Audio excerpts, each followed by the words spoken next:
Hey everyone, it's Unishek here, and today we're going to be doing our first ever Ask 343 segment.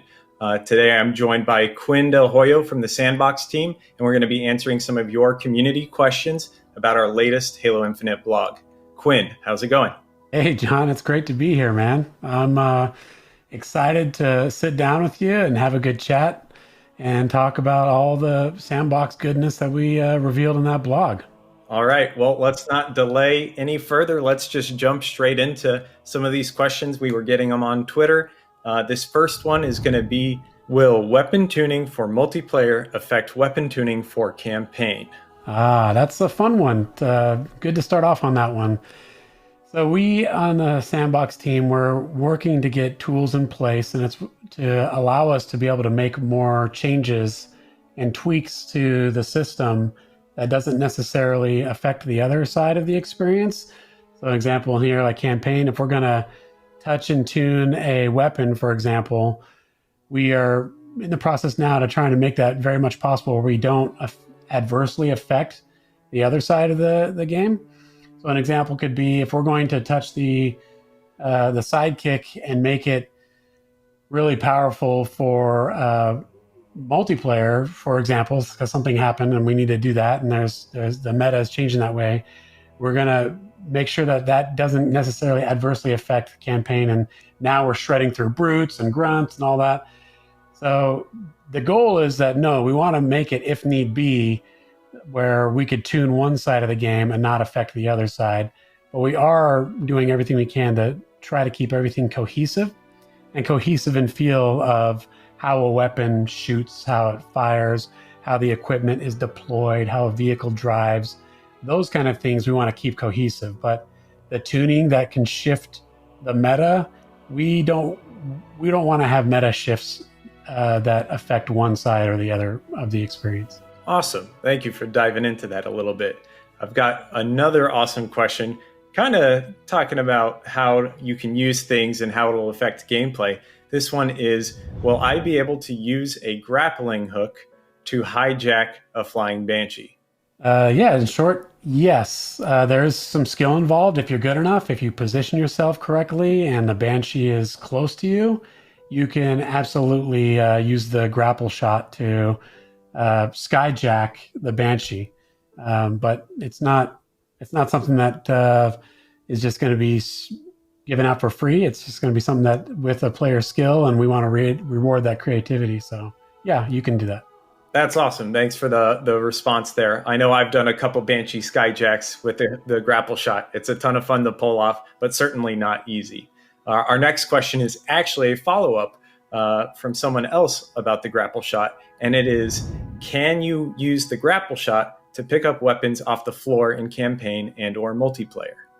Yeah, absolutely. If you saw in the demo that the gameplay reveal, the campaign gameplay reveal from this past July, Master Chief was able to use the grapple shot to pull that fusion coil to himself, and then chuck it at the shade turret. Same rules applies. This is a sandbox game. We're trying to make sure all the systems intertwine and intermix with each other, so there's player creativity. So if you're accurate, you could definitely see a weapon on the ground and use the grapple shot to pull it to you instead of you going to the weapon. Very cool. I've done it a few times in campaign. Sometimes intentional, sometimes not intentional, but it is a lot of fun when you do it on purpose. I'm going to jump on over to the next question. I'm confused about the line, weapons on day one will assuredly be different after multiple updates and patches. Doesn't this mean the weapons included in the base game in the 1.0 version will be altered, or simply that new weapons will be added? And they're referencing a quote from our Halo Infinite blog. So in short, the answer is yes to both. We are going to have weapons that are altered, the weapons that launched with the game originally. Those will be altered over time, and then we're definitely going to be introducing new weapons. Brand new weapons, never before seen weapons, classic weapons, legacy weapons, all those kind of things we'll be looking at and discussing and figuring out what the game needs at that time.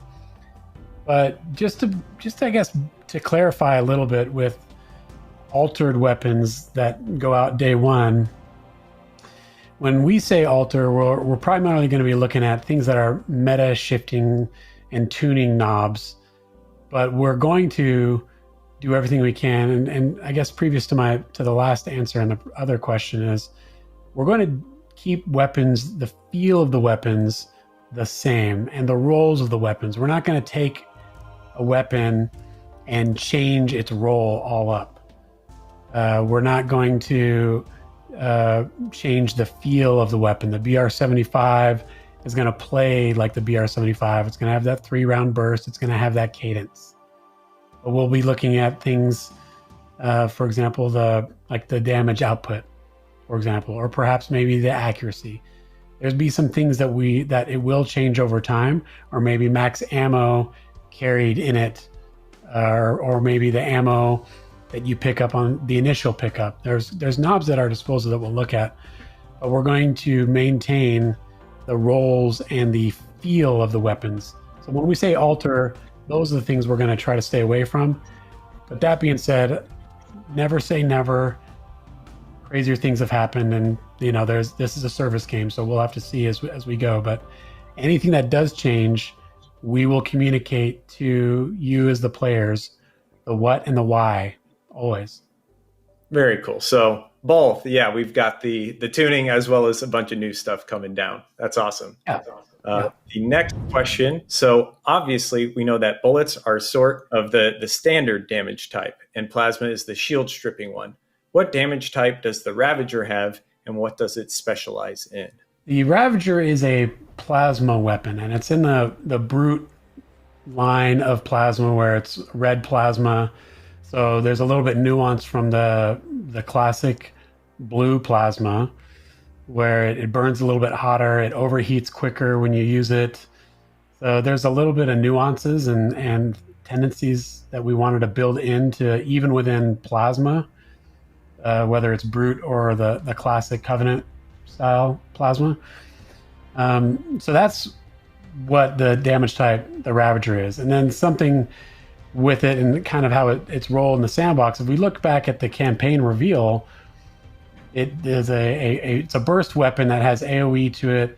And the reason we wanted to have burst in there is that players can choose how much do they want to spread that damage out over whipping the weapon across an area, or do they want to have it more concentrated? And if you want it concentrated, then you have to maintain that time on target to that specific area. So all that being said, there's still some surprises that we have in store, and even in particular to the Ravager, it plays a little bit differently, and we're very excited to show those surprises in the coming months as we reveal more about Halo Infinite. Very cool. Yeah, I know what those surprises are, and I'm looking forward to showing them off too. Our next question is going to be, I thought the wording for equipment is earned via combat or scavenging the play space for MP was interesting. Do you simply mean fighting someone in combat for an equipment pickup, or does this mean we can potentially start with equipment at the start of a game and charge up its use by earning kills? Got it. Yeah, I could clarify that a little bit. Simply what we meant by that statement was, in multiplayer, you could expect to acquire equipment as if they're on the map, and you go to that location to find it, and sometimes that location is contested, and you have to win a battle to gain that equipment, and at other times you gain the equipment just by killing that enemy that had the equipment, and they drop their weapons and their equipment if they're carrying any, and then you could loot it and take it for yourself. That's what we meant by earned via combat, not with any kind of meters or building up anything like that. It's just simply put, equipment will be on the map in multiplayer, and you have to go and scavenge the battlefield and to acquire equipment. All right. Thank you for clarifying that point there, Quinn. So next question here is going to be, from the gameplay trailer shown a few months ago, it looks like the Warthog lost its front left wheel when it ran over a suicide grunt. Is this a new feature for vehicles in the sandbox? Very astute viewing. Yeah, the front left wheel was damaged by that grunt that had the plasma grenades out. That is something that we are have a new feature that we're not totally getting into, but just to tease a little bit, because it's exciting and it's really cool, is that we are putting more effort into a fully fledged damage response system to our vehicles, because we wanted to award our pilots and our drivers, our wheelmen, if you will, that when they drive the vehicles that we're going to be having in Halo Infinite, that there's more to it than just simply health. Like, I got damaged, and the more there's only a finite amount of health I have, and then the vehicle will go to a doom state and explode. So we're trying to get a more of, when a certain tire gets shot out, then the vehicle will drive differently. Or air vehicles, how they will handle based on where they receive damage from. So that also plays into, as an attacker trying to deal with vehicles, I now have more interesting choices of how I want to eliminate that vehicle or affect that enemy pilot or that enemy driver. I could shoot out wheels, I could shoot out different areas of the wings and things like that. That, again, I don't want to spoil all of it, but it's really cool and exciting, and something that we're going to continue to develop with not only new vehicles, but even existing vehicles. We're going to take that system and tune it and make it better over time as well. You on the Sandbox team, you guys have been making some awesome things and some very cool little systems like that, right? Making sure the vehicles have a fun counterplay there. And our next question: weapons, equipment, and vehicles were clearly the star of the show in the blog post, but I was wondering what's currently planned for grenades. What are the goals for this part of Halo Infinite Sandbox? Grenades are definitely going to be there. We showed some grenades prominently in the campaign reveal, and others not so prominently. But yeah, grenades are going to be there. They're going to fulfill largely the same role of what you'd expect in previous Halos. But we are going to have a little bit of wrinkles with the grenades. So like you saw, the spike grenade was thrown at Chief, and Chief also threw the spike grenade. And even in that, we're looking at having a little wrinkle there. So just to talk a little bit about that just for just a few seconds, because I think it's really cool and exciting, is that the spike grenade, it has blades. It's like this brute weapon, this explosive weapon that has blades on it that sticks into surfaces and enemies.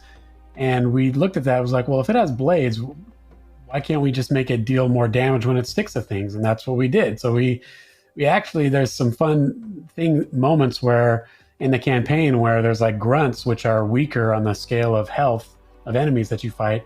You could stick them with a spike grenade, and it just has blades and the damage on it that they will die right out. And then it still has the fuse on it, so it'll explode and shrapnel will go everywhere. But that's just one of those moments where we wanted to really go all in on the character of not just vehicles and equipment and weapons, but even our grenades. We're trying to really differentiate the offering on everything in Sandbox. That's awesome. I knew it was planned. I have yet to nail a grunt with one of those spike grenades, but I'm looking forward to it when I do. Our next question is going to be, you guys had mentioned the Bulldog is meant to fill the role of a fast-firing, low-power shotgun.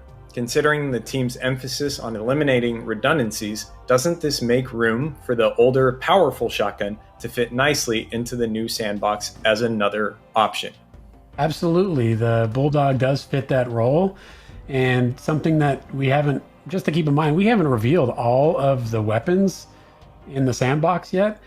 And that powerful shotgun role we've already got a weapon that is new, never before seen or talked about, that is filling that role.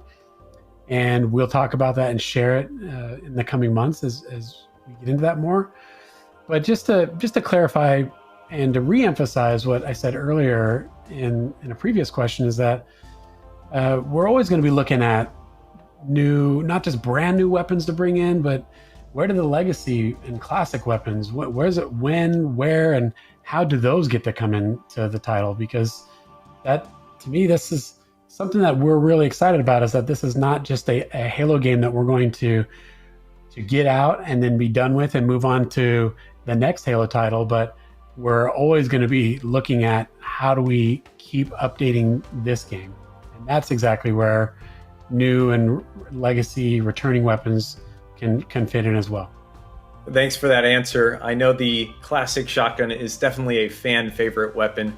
So we were anticipating quite a few questions around the Bulldog there. And this next question actually is pretty similar, or at least along the same vein. It says, has the Magnum been reconsidered to be added into the sandbox? I like the new pistol and all, but I think having the original sidearm is a must, being such an iconic weapon. We didn't want to do previously where the Magnum changed from Halo CE to Halo 2, and then it changed again from Halo 2 to Halo 3, and then so on and so on. Every new Halo game seems to change legacy weapons, and that's something that we don't want to do. If we're going to bring a legacy weapon back, we want it to be and play like that weapon that players remember and understand without having weird design decisions on why this thing is changed, whatnot. We really want these things to be what they are. And so that's where, with the Magnum, we wanted to make sure that when we do it, that we do it right. And with our design goals of pistols being like pistols and not being hyper accurate from really far away, that's where the Sidekick is where that weapon is. It's that true sidearm that someone can use quickly and efficiently. And then our rifles play much more closer to rifles. So I guess that, I don't know. I mean, I could talk forever on this stuff, and that's why I like doing these kind of things, John, and talking about the sandbox. But I guess I don't, I'll just cut it short there, is that, yeah, we love the Magnum. It's special in our hearts.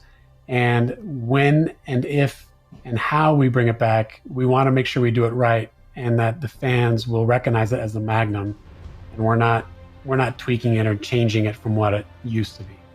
All right, so the Sidekick Pistol is very similar to the Gunfighter Magnum from Halo 5 then, kind of, right? Yeah, sure. I think that's a pretty good way to look at it, for sure. Okay, cool. Yeah, that's kind of at least how I view it when I go hands-on with it in our playtests and stuff. But gonna keep on moving because we've got a few more questions here. What past Halo game has your favorite sandbox?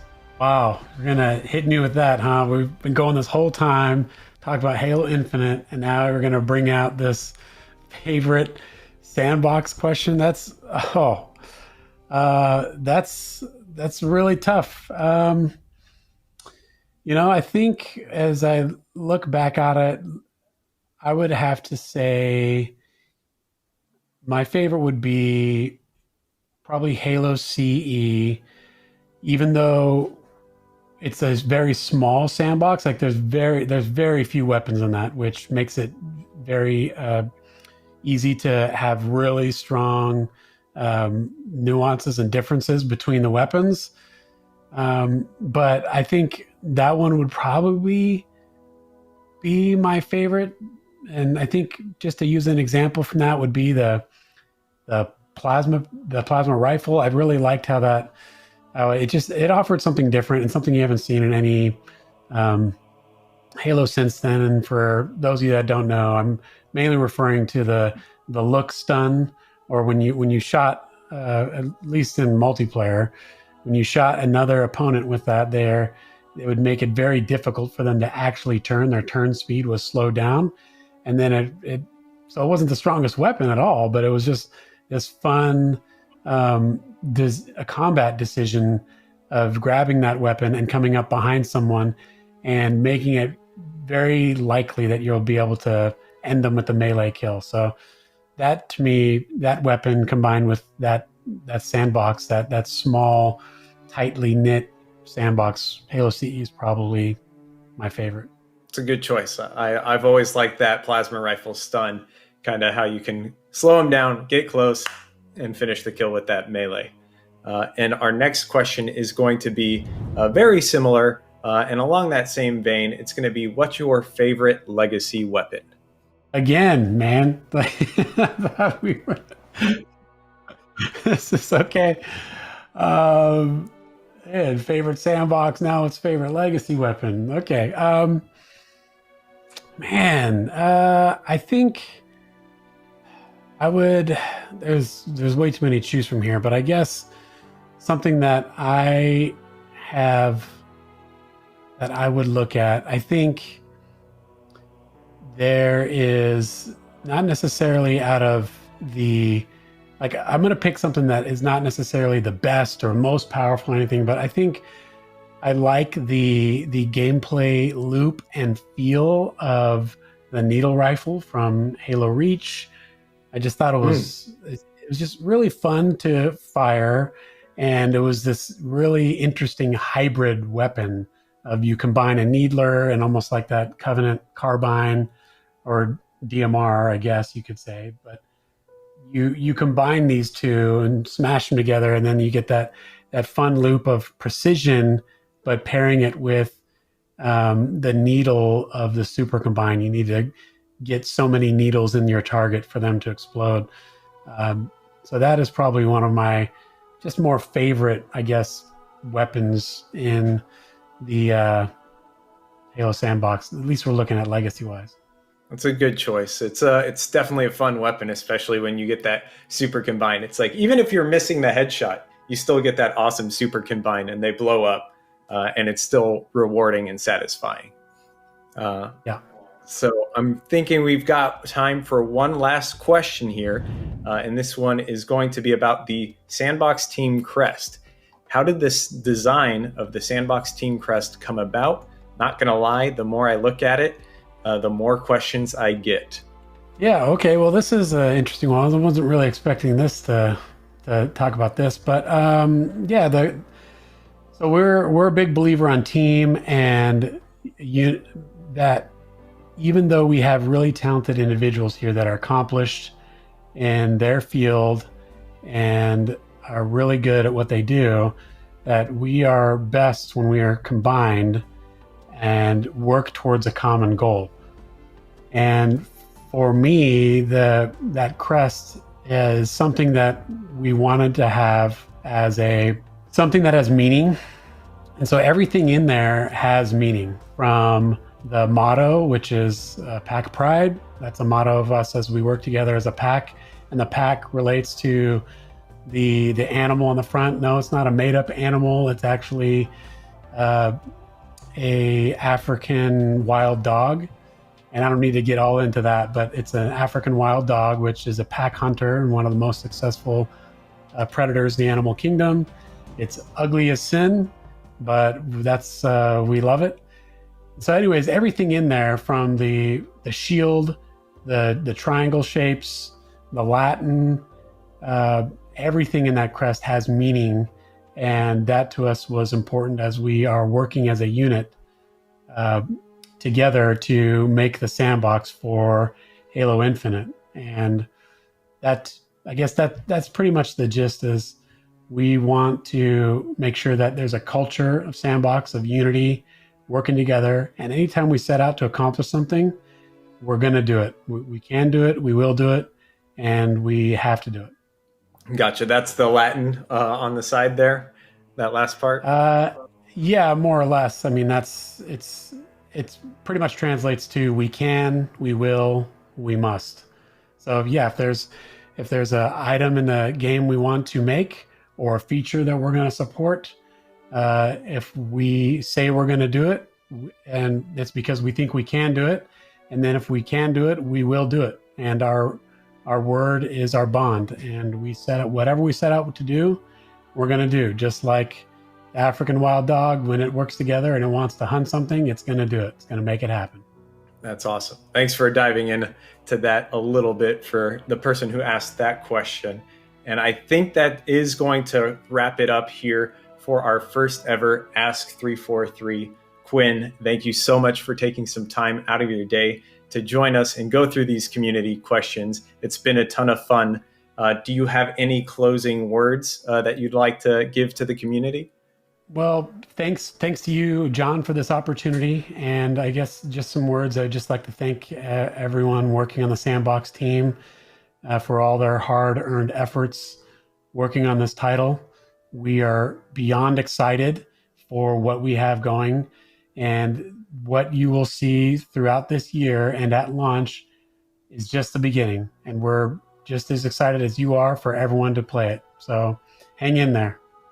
Yeah, I'm ready for people to start getting a little closer look and eventually going hands-on with everything too. But that's going to do it for us here today. You can catch all the latest and greatest Halo news over on halowaypoint.com or follow us at Halo on Twitter. But thank you so much for watching, and we'll see you all later.